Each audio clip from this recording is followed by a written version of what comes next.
Hi everyone, and hello po dito sa ating YouTube. Kamusta na po kayo guys? Naghihingi po ng update kasi nga matagal na ako hindi talaga nagba-vlog dito sa YouTube. Dahil sa nag-struggle kami ngayon sa sitwasyon ng biyanan ko. So far, ang masasabi ko lang talaga guys is siguro habang buhay na talaga niya yan nasakit. Kasi pina-check up na namin siya sa dalawang hospitals na pina-x-ray siya, pina-tomography siya. Tapos yun pa rin na masakit yung paa niya. Tapos yung ibinigay ng other doctor na gamot, same pa din sa gamot na ibinigay ng other doctor din. So yun nga, kaya ako nag-update siya ngayon guys kasi mayroon din ang umusta sa akin dito sa YouTube ko na kamusta na ba daw yung meron pa rin awa ng Diyos guys, salamat talaga sa support niyo kahit hindi ako masyadong nag-upload, kahit konti lang yung views ko, nakasubaybay pa rin kayo sa bawat upload ko kahit super duper tagal na ako nag-upload. So ngayon guys, daldal lang ako ngayon, hindi ako makapag-vlog kasi maglakad-lakad kasi nga medyo hindi okay yung ng biyanan ko sa ngayon. Kasi nga siyempre kahit sino naman na may sakit, pag may nararamdaman na sa mga naiirita. So magdaldal lang ako sa ngayon guys. So yun, kung hindi ko pa naikukwento dito na kung hindi nyo napapanood sa aking Facebook page, ipinunta namin siya doon sa malaking hospital dito sa Bursa. Ngayon nga sabi ko guys, nakuha namin yung result ng kanyang tomography. At ang nangyari, wala naman daw kahit anong crack or whatsoever. Pero dito sa muda niya kasi na hospital, sinabi ng doktor na may crack daw dati pa. Yun daw yung sumasakit. So, hindi namin alam kung saan doon. Ngayon guys, kaya namin sa pinatomography kasi nga x-ray lang yun. So, mas better daw pag tomography yung gagawin. So, dapat magpa-MR pa siya. MRI ba tawag doon? Yung papasok ka sa loob ng parang ganyan. Tapos, masyadong maingay. Pero hindi pwede kasi nga may yung puso niya. May maoperahan na may metal. May metal dun sa puso niya. So, hindi pwede. Bawal kasi sa MRI yan. So, tomography yung binigay sa kanya. So, akala namin bagong injection or bagong gamot yung binigay ng doktor. Same lang din pala yung nireseta dito sa Mudanya Hospital. So, wala. Sad to say talaga, titiisin yan ng binan ko na halos 2 beses siya magpa-inject sa isang araw na yun. Minsan nyo alam nyo ba guys, yung binan ko instead na maglakad siya ng normal na lakad, hindi gumagapang siya guys, para siyang bata na nag-aaral maglakad. Yan, kaya minsan sabi ko sa asawa ko, bumili ka ng yung parang tungkod na paganyan, tapos hawakan niyang ganyan. So bali sinabi ko sa kanya before New Year. At yun din yung suggestion ng nanay niya. Gusto niya yung ganun. Kaya, ang nangyari, yun.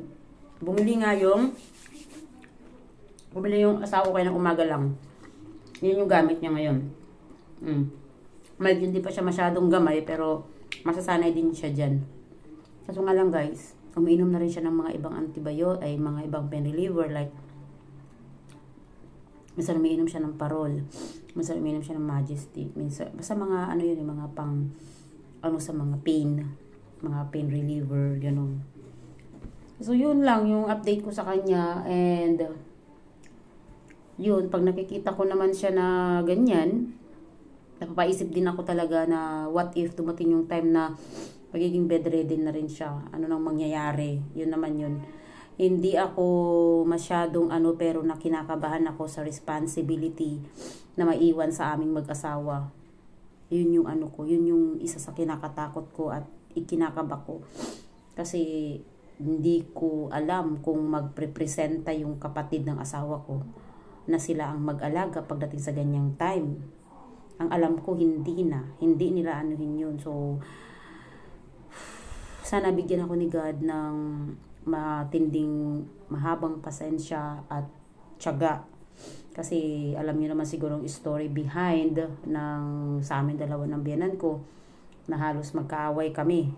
Na ewan ko lang, na kailangan na ako ang magpakumbaba, pero matigas talaga ako guys pagdating sa ganyan. Kasi pag naalala ko yung ito aging honest lang ako Pag naalala ko yung lahat ng nangyari ko, napanood yung mga vlog ko, na halos lumayas ako dahil hindi ko kinaya.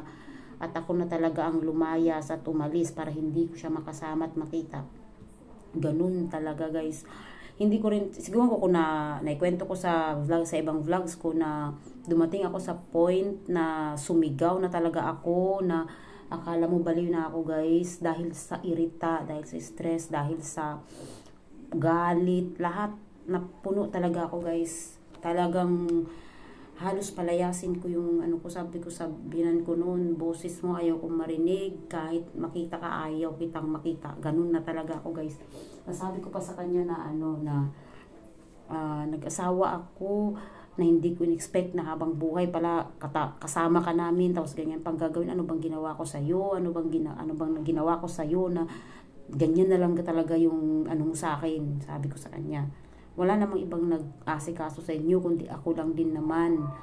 Ganun. Basta marami talaga. Pag once na nag-flashback na naman sa akin yung mga nangyari, ganun na naman talaga ako guys. So, hindi ko alam kung paano ko magpatawad sa sarili ko. Okay, sarili ko nang kailangan kong patawarin. Kasi nga, hindi na talaga ako normal. Totoo lang, hindi na normal to pakiramdam ko. Kasi kahit ni Katiting na makita ko, kahit hanapin niya yung, ipaabot lang niya konti sa akin yung gamot niya, grabe ang galit ko.